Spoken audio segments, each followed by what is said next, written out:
Entonces, ya hemos visto la parte de definición y hemos visto la parte de ejecución. Nos introducimos ahora en la parte de conclusiones, ¿sí? Entonces, el 22º paso será elaborar conclusiones generales. Para ello vamos a interpretar los valores obtenidos para cada uno de los indicadores y los índices. Vamos a tratar de identificar posiciones relativas de los ecosistemas, en caso de que estemos observando algo comparativo. Vamos a identificar tendencias en el caso de que hemos hecho un enfoque de tipo diacrónico, y podríamos asociar trayectorias con manejos técnicos, ¿sí? Otro aspecto importante es detectar los puntos débiles. En los diagramas de AMEBA aparece muy claramente cuáles se alejan más de los puntos del óptimo. Entonces esto nos está mostrando, nos está indicando cuáles son los puntos débiles y sobre los cuales nosotros tendríamos que tratar de asociarlo a alguna causa.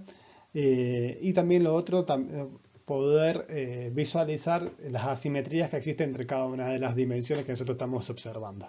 Recordemos que lo que tratamos de hacer bajo la idea de sustentabilidad es un análisis integral y de tipo sistémico. Y como último paso es elaborar las propuestas finales, ¿sí? En algunos casos, si es un proyecto de investigación, si es un trabajo de investigación, serán las conclusiones, y en otros es hacer interpretaciones en vistas de obtener posibles soluciones o establecer propuestas para alcanzar objetivos. Y también en muchos casos lo que hay son como retroalimentaciones. Entonces, a partir del proceso de evaluación del ecosistema, identificamos puntos críticos. Estos puntos críticos les pusimos soluciones, ejecutamos esas soluciones y volvemos a medir, ¿sí? O en otras situaciones es reemplazar algunos indicadores que no habían tenido el desempeño que nosotros queríamos por otros indicadores, o mejorarlos en vistas de que nuestras miradas sobre esos ecosistemas sean más objetivas.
En función de lo que les he venido relatando, resulta importante preguntarnos dónde está la rigurosidad del método, ¿sí? En primera instancia, lo que tenemos que hacer un esfuerzo enorme es tener claridad en los objetivos que nos vamos a proponer hacer, ¿sí? El objetivo que nos vamos a proponer para aplicar esta metodología, ¿sí? Y asociado al objetivo, ¿cuál es la pregunta que nosotros nos queremos responder, ¿sí? Una vez que ya tenemos eso, tenemos que visualizar con qué marco teórico nosotros vamos a interpretar los resultados que vamos a obtener. El marco teórico nos sirve para dos cosas. Por un lado, para poder construir los indicadores, y luego para poder interpretarlos. Sin ese marco teórico no tengo herramientas conceptuales que nos permitan poder obtener conclusiones, ¿sí? A partir de este marco teórico también, y de haber tenido claridad en los objetivos, hay que hacer una definición clara y coherente de las dimensiones de análisis, ¿sí? Y ver cómo interactúan entre esto, que haya correspondencia y confiabilidad en los indicadores, ¿sí? Observar claramente y ver si es necesario que haya ponderación, ¿sí? Y luego de que obviamente que la recolección de los datos sea lo más rigurosa posible y lo más confiable posible y precisa sobre todo. En esta filmina les muestro distintos marcos de evaluación de ecosistemas que ustedes pueden encontrar en la bibliografía, y algunos de ellos nosotros vamos a trabajar en el trabajo práctico. Uno se denomina método multicriterio, pero que si ustedes lo buscan en la bibliografía no va a aparecer como método multicriterio, sino más bien es una construcción que se ha venido haciendo desde la disciplina económica, en el sentido de observar más aspectos que solamente el resultado económico. y a partir de esas contribuciones se fue aplicando la idea de sustentabilidad, ¿sí? Otro marco es el de evaluación rápida de salud de cultivo y calidad del suelo, ¿sí? En donde solamente se observan, fíjense, los aspectos ambientales o aspectos ecosistémicos de los agroecosistemas. Otro marco que es argentino es el de evaluación utilizando indicadores de sustentabilidad, que fue propuesto por Sarandón. Otro es el MESMI, que es de México, por Astier y Macera. Hay uno que se llama método del umbral mínimo, que está muy poco desarrollado, no es muy abundante en la bibliografía, pero se lo pueden cruzar. Y uno de las matrices de interacción, que un poco se los conté yo en el tercer audio, en el tercer video.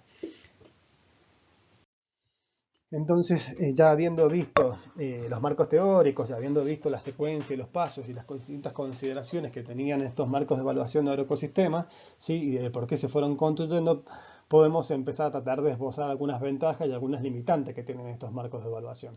Por una parte, dentro de las ventajas podemos decir que claramente es una herramienta que nos permite operativizar el concepto de sustentabilidad y que es para lo cual se crearon, ¿sí? En eso no hay duda, lo operativizamos, ¿sí?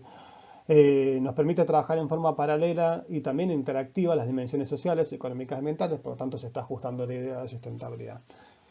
Como primer limitante, y no menor, y donde tenemos que prestar mucha atención, es que la selección de los objetivos, los atributos, los indicadores y la forma de agregación de estos, además de que tenemos que construir valores umbrales, medios o de referencias, y también las formas de ponderación, si no están debidamente argumentados y desarrollados, nos van a expresar aristas de arbitrariedad, por lo tanto los resultados pueden ser ampliamente discutibles. Otras ventajas y limitantes que aparecen, que emergen, es que como ventajas que nos permite priorizar y seleccionar un conjunto de indicadores que van a estar ajustados al objeto, al ecosistema que estamos describiendo, y al problema de estudio, ¿sí? A la pregunta. Estos indicadores, esta selección y este proceso de priorización tienen que concebir necesariamente esto, ¿sí? Y que otra ventaja que es importante, que es una herramienta de diagnóstico, pero también es flexible, porque puede ser una herramienta de investigación y también puede ser una herramienta de intervención rural. Por lo tanto, depende quién lo tome la herramienta, con qué características la ponga en ejecución y cuáles son los fines de esta herramienta, se puede ajustar a un caso y otro, ¿sí? Dentro de las limitantes, dos aspectos a destacar es que no siempre se analizan las interacciones entre variables, por ello yo les comenté que los abordajes en la construcción de los indicadores han ido cambiando desde abordajes integrales a abordajes sistémicos, para que justamente tomar las interacciones entre las distintas dimensiones. Y el otro elemento delimitante es que la descripción del contexto biofísico y socioeconómico puede no resultar suficiente para identificar heterogeneidades sociales y biofísicas necesarias al momento de hacer comparaciones. Si bien estos marcos lógicos, estas estructuras flexibles que hemos construido hasta estarían atendiendo esta situación, hay veces que quizás una errónea descripción de lo biofísico y lo socioeconómico nos impide visualizar ciertas heterogeneidades ambientales y sociales. En función de todo lo que venimos charlando, me parece propicio de mostrarles algunas consideraciones a tener en cuenta al momento de llevar adelante una evaluación de agroecosistemas implementando alguno de estos marcos de evaluación. En primera instancia es que debemos hacer una selección rigurosa del marco teórico para justamente una buena interpretación y sobre todo también de las variables sociales, ¿sí? De que algo que me faltó comentarles es que en muchos trabajos que he podido leer vinculan ciertos aspectos sociales con, por ejemplo, manejos productivos cuando no necesariamente tienen un vínculo o una relación. Entonces dicen, bueno, como indicador social dicen nivel de escolarización y lo que está observando es manejo de suelo.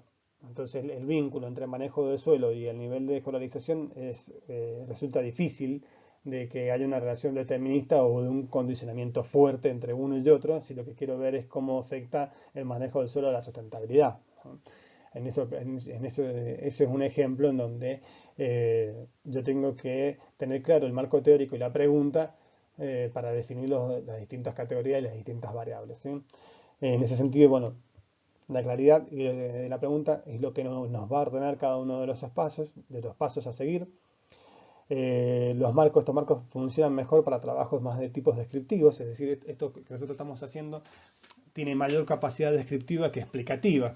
Las explicaciones se basan muchas veces en relaciones deterministas entre variables, y acá la mayoría de las categorías que nosotros hemos observado son más bien variables que actúan como condicionamientos a ciertos procesos, ¿sí? Entonces nos resulta difícil establecer relaciones unidireccionales entre una variable y otra, ¿sí? Respecto a las sugerencias a largo plazo, hay que prestar atención y ser cautelosos, ¿sí? Tratar de no caer en un determinismo, ¿sí? Ya que la sustentabilidad no es un punto de llegada, sino que es un continuo y dinámico acercamiento hacia una zona de sustentabilidad, debido a que van cambiando los contextos y no nos permite llegar a esas afirmaciones.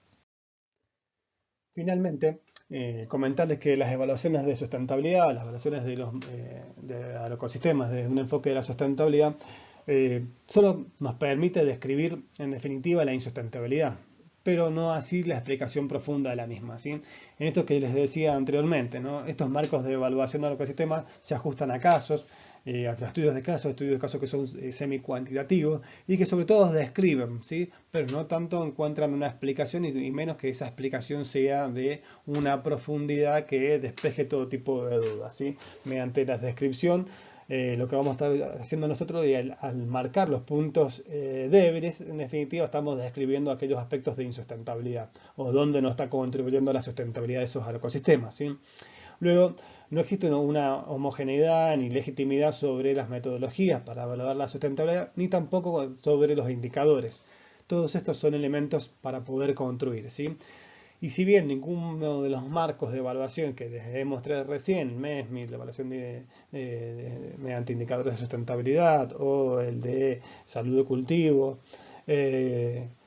presenta características superadoras, sí me parece conveniente decirle que algunos tienen más consideraciones para trabajar en forma sistémica y otros menos consideraciones, o trabajan más en forma integral. Así el MESMI, por ejemplo, el método de matrices, aborda la idea de la sustentabilidad, se mete justamente en esa arena y en esa tensión entre los aspectos, entre dimensiones y dimensiones, para ver qué es lo que está desprendiendo y qué es lo que emergen de esas interacciones. En cambio, los otros sistemas son sistemas integrales que actúan por agregación, y que más allá de los gustos que pueda tener uno u otro y de la implementación de uno u otro, es importante considerar esto porque trabajar de una mirada sistémica involucra un marco teórico, involucra una conceptualización de los indicadores con un poco de mayor profundidad conceptual y teórica que hacerlo en forma integral. Finalmente quería darle las gracias por la atención. La temática de los indicadores de sustentabilidad y en particular los distintos marcos que se han ido construyendo para la evaluación de los agroecosistemas es una temática que, como les decía en un principio, lleva unos 30 años, como mucho 30 años de desarrollo, lo cual es muy nuevo, que ha obtenido muchísimos productos y ha obtenido muchísimos resultados muy interesantes, que constituye una herramienta muy fructífera para poder trabajar, que se han obtenido lindos y muy calificados trabajos, que todavía queda mucho por desarrollar, ¿sí? Y que en definitiva esta herramienta, aún así con las limitantes que yo les cité, se plantea como superadora de la observación unidimensional que propone la economía clásica. Bueno, muchas gracias por su atención, nos estamos viendo.